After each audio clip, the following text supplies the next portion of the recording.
안녕하십니까. 기산 또라이입니다. 오늘은 제가 일전에 한번 그 사기꾼에 대해서 그런 유형에 대해서 한번 말씀을 드린다고 한 적이 있어서 그거에 대해서 오늘 방송을 하려고 합니다. 쇠를 금이라고 줬어요. 그게 사기예요. 금인 줄 알고 받았는데 그게 쇠예요. 그렇게 명확하지 않아요. 근데 예를 들어서 뭔가를 하나 사기꾼이 이런 좋은 사업체가 있는데 이걸 저를 믿고 하시면 여기에 투자하시면 이만큼을 드리겠습니다. 수익이 10% 나야 될 거를 100%, 200% 준다는 거죠. 근데 이걸 안 주면 사기인데 사기꾼들이 안 주질 않아요. 5분의 1도 안 되고 10분의 1도 안 되고 아주 100분의 1도 안 되는 조금을 먼저 밑밥으로 줍니다. 예를 들어서 1000만 원을 투자했을 때 1000만 원을 투자하시면은 500만 원의 수익이 납니다. 딴 데서는 50만 원도 안 나는 수익을 저는 500만 원을 드린다고 왔을 때 처음에 무조건 500만 원을 줍니다. 그러면 두 번째 이 투자한 사람이 어떻게 하겠습니까? 부모, 형제, 주변에 있는 모든 친척들을 돈을 다 끌고 들어옵니다. 그것도 모자라서 그분들까지 또 설명을 해주고 자기 통장을 가서 보여주고 이분들도 투자하게끔 또 만듭니다. 근데 사기 방식은 다 똑같아요. 그럼 이제 그런 말 하는 사람이 있어요. 야, 네가 공짜 좋아하니까, 응? 네가 다 그래서 네가 네 발등 찍은 거야. 본인이 한번 당해보시라고 봐요. 다 당합니다. 부자는 돈 싫어합니까? 금빵주의는 길바닥에 금 떨어져 있으면 안 좋습니까? 더 잘 주셔요. 사람은 왜 사기꾼이 밑밥을 깝니까? 밑밥에 다 당하게 돼 있어요. 나는 굉장히 신용 좋고 신뢰 좋고 이 사회에 많은 걸 기여하는 사업가로 포장해서 접근했을 때 안 걸릴 것 같습니까? 변호사, 판사 안 걸릴 것 같습니까? 참. 근데 뭐 그 사람이 그런 걸로만 물질적인 것만 보여줍니까? 벌써 다 그렇게 섭외하는 옆에 주변에 많잖아요. 뭐 교회 뭐 목사라든가 대학교 교수라든가 무슨 큰 무슨 뭐 경제연합 뭐 많잖아요. 뭐 정치인이라든가 이런 사람들 다 같이 어울리게끔 만들어요. 사기꾼이 중심에 서서 다 당하게 돼 있습니다. 사기는 어떤 유형으로 쳐도 말 그대로 사기예요. 기망입니다. 상대방을 속여서 재물적 이익을 취하는 거, 편취하는 게 사기예요. 간단해요. 유사수신 같은 거는 아예 눈에 보이지도 않습니다. 보이지도 않는 거에 투자하게끔 만드는 겁니다. 지금 가상화폐가 좀 그런 경우가 많죠. 그러니까 뭐가 됐든 간에 사기 피해자는 누가 불특정 다수로 다 될 수가 있습니다. 그거 갖고 주변에 아는 사람들한테 사기를 당했니, 바보가니, 뭐 이렇게 머저리가니 그런 말씀 하지 마십시오. 본인이 아니라고 해서 그러지 마십시오. 누구나 교통사고 날 수 있고, 누구나 밥 먹다 체할 수 있고, 누구나 세상을 살면서 거짓말에 속을 수 있는 건 흔한 다반사입니다. 단지 그 거짓말에 속았을 때 물질적인 가치를 가지고 속이느냐 아니냐가 차이가 있는 거지, 태어나서 평생을 살면서 거짓말에 안 당한 것은 어디 있습니까? 내가 키운 내 자식도 나한테 거짓말하면 내가 속는데. 사기꾼이 그런 거예요. 단순한 논리를 보세요. 사기당한 사람들 2차 피해 오지 않게 범죄자를 규탄할 수 있고 욕할 수 있고 손가락질 할 수 있는 사회가 돼야 공정하고 정의로운 사회예요. 그래야지 사법기관이 똑바로 쓰는데, 수사기관도. 사기당한 게 병신이고 바보라고 그렇게 자꾸 치부를 해버리니까 본인이 당할 수도 있는 일인데 그런 식으로 해버리니까 경찰이나 검사나 판사도 그렇게 치부해버리는 거예요. 근데 인생을 살다 보니까 이런 일도 겪어보고 당해보는구나 하는 것도 있고, 앞으로 저와 같은 사람들이 더 안 생기게 해야 되기 때문에 뭐 조언하는 의미도 있고, 사기꾼들은 이런 유형이니까 그런 거에 대해서 제가 좀 설명을 드리는 겁니다. 그리고 수사기관이나 이 공권력에 대해서 이 사법기관에서 나중에 또 어떤 일을 이 피해자한테 2차, 3차로 진짜 압박감이나 피해를 주는지 제가 그거는 또 시간 될 때 또 방송을 하겠습니다. 근데 결국은 이 화살이 부메랑처럼 어디로 돌아가겠습니까? 저는 분명히 이번 제 사건을 겪으면서 많은 분들을 만났지만 그런 단체들도 생기고 있고, 이 사기 피해자들이 늘어나면 늘어나지 줄질 않고 있어요. 해마다 더 많이 기하급수적으로 늘어나고 있기 때문에 결국은 이분들의 죽창을 들 것이고, 이 화살이나 죽창은 당연히 경찰, 사법기관으로 향할 겁니다.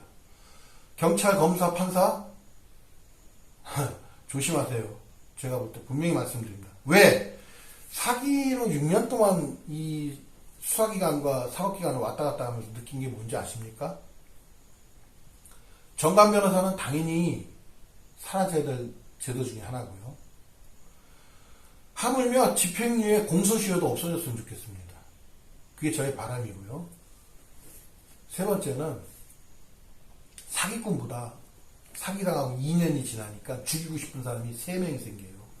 그게 경찰, 검사, 판사입니다. 제 담당들. 그럴 정도로 원망스럽고 고통스럽고 저 사람들이 도대체 내가 이 사기 피해를 당하기 전에 열심히 대한민국에 살면서 낸 세금이 아깝다고 할 정도로 진짜 죽이고 싶을 정도 그런 심정이 듭니다. 이거는 사기 피해를 당해본 사람은 저의 심정을 다 알 겁니다. 경찰서를 가서 사기 고소한 피해자입니다. 근데 제가 가해자보다 사기꾼보다 더 나쁜 대접을 받고 소외감도 느끼고 열등감도 느끼고 자존심도 엄청 상합니다. 세상에 공짜는 없습니다. 고수익은 없습니다. 그런 좋은 사업이나 그런 좋은 게 있거나 땅 짓고 헤엄칠 수 있는 일, 누워서 떡 먹는 일은 없습니다. 근데 살다 보면 수입이 줄고 미래에 대한 불확실성에 힘들어질 때가 있습니다. 그럴 때 들어오는 유혹은 참을 수가 없기 때문에 당하는 겁니다. 중국집 지나갈 때 닥터에서 맛있게 춘장 볶는 냄새가 나면 그날은 소갈비 먹으러 가다가도 짜장면이 먹고 싶은 게 사람의 욕심입니다. 요소요소에 덫을 넣고 요소요소에 지뢰를 넣고 빠져나갈 수 없게끔 올가미를 딱 잡아서 채는 게 사기꾼입니다. 누구나 당할 수 있습니다.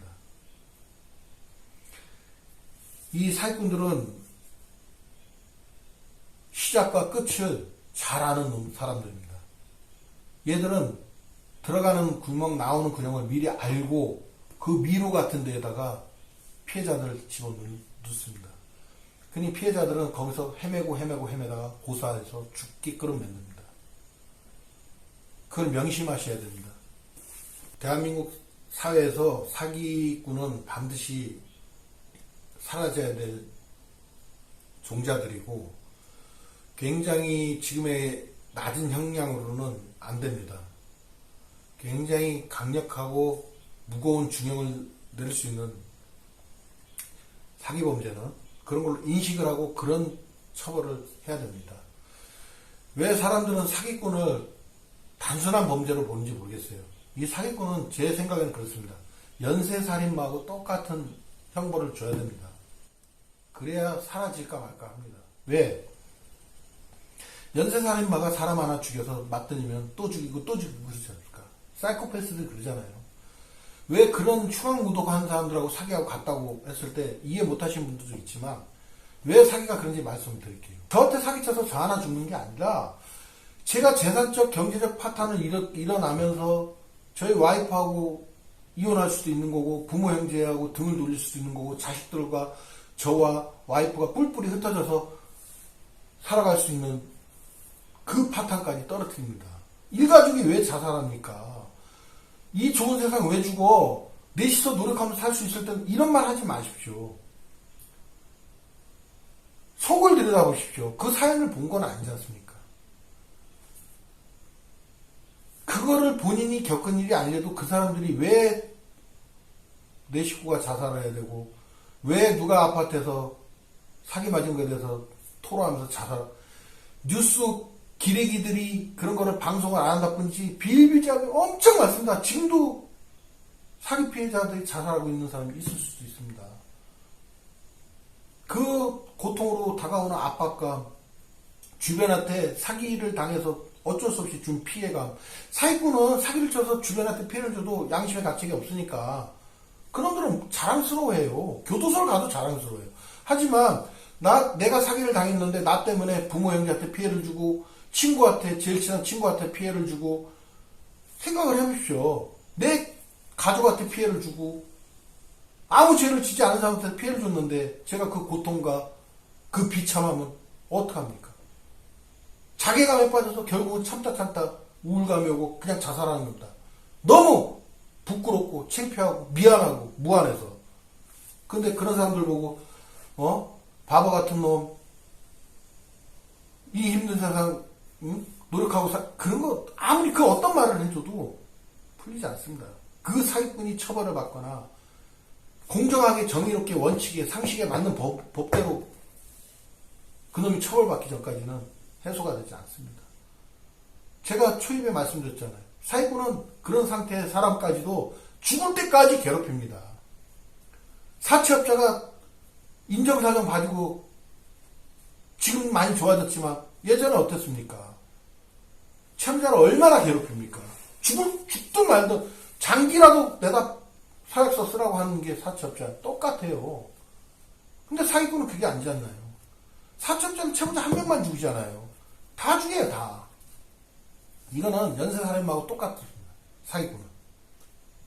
왜 법에서 그거를 아직도 인정 안 하는지 모르겠어요. 제가 말씀드린 것처럼 저 같은 피해자가 계속 늘어나고 있습니다. 결국은 죽창을 누구한테 겨누겠습니까? 경찰이나 검사나 판사 명심해야 될 것 같습니다. 이쪽에 관계된 사람 제 영상 보고 있으면 제 말이 거짓말인가 보십시오. 대한민국 경제가 OECD 국가에서 3만 불, GDP 3만 불 올라가면 뭐합니까? 의식 수준이. 사기꾼들만 잘 먹고 잘 사는 나라죠. 편법을 쓰는 사람들만 잘 먹고 잘 살고 특권과 권력 가진 사람만 잘 먹고 잘 사는 나라인데 내가 뭐 잘 살아보겠다고 하는 겁니까?